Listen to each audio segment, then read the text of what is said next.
ঘাটাল লোকসভায় 7টি বিধানসভা রয়েছে এবং ঘাটালের একলতা বিজেপি বিধায়ক শীতল কপাট এবং 6খানা বিধানসভা শাসক দলের দখলে রয়েছে শাসক। কিন্তু এই মুহূর্তে রাজ্যের যা পরিস্থিতি, সেক্ষেত্রে শাসক দলের মধ্যে অন্তঃকলহ তুঙ্গে। একদিকে বরানগরের বিধায়ক তাপস বাবু এবং সুদীপ বন্দ্যোপাধ্যায়ের মধ্যে বচসা, তুমুল বচসা। অন্যদিকে বলাগড়ের বিধায়ক এবং বিশিষ্ট সাহিত্যিক, তিনি বিদ্রোহী একদম শাসক দলের বিরুদ্ধে।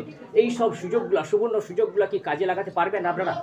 না, এগুলো সুযোগ নয়, এগুলো পশ্চিমবঙ্গের দুর্দশা। পশ্চিমবঙ্গের কৃষি ভাইপো মিলে যে পশ্চিমবঙ্গকে পুরো শ্মশানে পরিণত করে দিয়েছে, এগুলো তার রেজাল্ট। এটা আমাদের সৌভাগ্য বলে আমরা মনে করি না। ভারতীয় জনতা পার্টি তার নিজের যে দলের আমাদের যে ক্ষমতা, সেই ক্ষমতায় আমরা জিতি। কেউ আমাদেরকে সৌভাগ্য করে দেয় না। আমরা আমাদের দলের নীতি আদর্শ মিলে আমরা জিতব।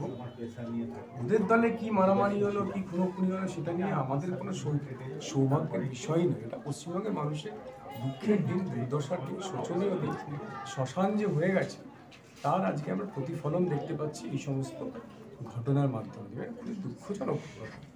ঘাটালবাসী অধীর আগ্রহে রয়েছে আসন্ন লোকসভা নির্বাচনে পদপ্রার্থী হিসেবে আপনার কি সদিচ্ছা? এই বিষয়ে আমি কোনো মন্তব্য করতে পারবো না। আমি ভারতীয় জনতা পার্টি করি, ভারতীয় জনতা পার্টি যা নির্দেশ দেবে সেই নির্দেশ পালন করবে। আজকে এসছে নির্দেশ, এখানে আসে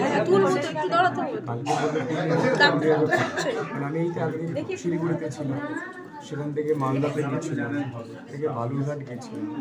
সেখান থেকে এখানে পার্টি যা নির্দেশ দেবে তাই করবো। আমরা তৃণমূল কংগ্রেসের মতো কোনো প্রাইভেট লিমিটেড পার্টি নই যে প্রাইভেট লিমিটেড কোম্পানির মালিক সিইও যা বলবে সেটাই কর্মচারী হিসেবে করতে পারবে। সবচাইতে বড় রাজনৈতিক দল, পৃথিবীর সবচাইতে বড় ডিসিপ্লিন সংগঠিত রেজিমেন্টের একটি দল। সেই দলেতে একজন কর্মী হিসাবে আমার প্রথম এবং প্রধান কাজ হলো দলের নির্দেশ হুবহু মেনে চলা। আপনার বক্তব্য শুনলাম যে পিসি ভাইপোর ব্যাপার বা মুখ্যমন্ত্রী চুরিকে একটা শিল্প করেছে। তো আপাতত যা রাজ্যের পরিস্থিতি, চপকে পোড়া হলো ঢপের ইন্ডাস্ট্রি, চট করে ঝোলানো হলো তালা।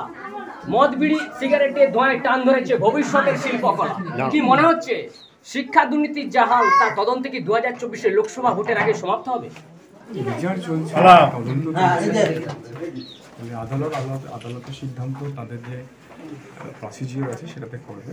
আর ইডি সিবিআই যেভাবে তদন্ত করছেন তারা তদন্ত করে করবে। আমরা রাজনৈতিক ব্যক্তিত্ব, আমরা মাঠে ঘাটে দেখে বুঝতে পারছি যে পিসি ভাইপো দুজনে মিলে চুরি টাকাটা শিল্প বানিয়ে দিয়েছে। তো ফলে আমাদের কথা যে আজকে প্রমাণিত সত্য, যেটা আমরা বহুদিন থেকে বলে আসছি, বহু বছর থেকে বলে আসছি, সেটা তদন্ত করতে গিয়ে বেরোচ্ছে। বাংলার মানুষ, পশ্চিমবঙ্গের মানুষ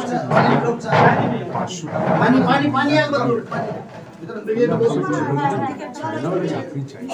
তাদের ছেলে মেয়েদের চাকরি চুরি করে নিচ্ছে মুখ্যমন্ত্রী, শিক্ষামন্ত্রী সেই চাকরি চুরি করে জেলেতে, গরিব মানুষের রেশন চুরি করে নিচ্ছে, খাবার চুরি করে নিচ্ছে। সেই চুরির দায়িত্বে রেশন মন্ত্রী, খাদ্যমন্ত্রী জেলে। ফলে এই সরকার শুধু চুরি করতে জানে এবং 100 দিনের কাজের যে টাকা দিতে পারছে না, তার প্রধান কারণ তারা 100 দিনের কাজের চুরি করে নিচ্ছে। চুরি করলে টাকা দেবে কি করে? ভারতবর্ষে এতগুলো রাজ্য, কোনো রাজ্য এই কথা বলছে। পাশের রাজ্য উড়িষ্যা বলছে, উড়িষ্যাতে বিজেপি সরকার নেই। পাশের রাজ্য বিহার তো বলছে, কেউ বলছে না। একমাত্র পশ্চিমবঙ্গ টাকা আসুক, এমএলএর টাকা আসুক, রেশনের টাকা আসুক, চাকরির টাকা আসুক, যে টাকা আসুক, সেই টাকাই চুরি।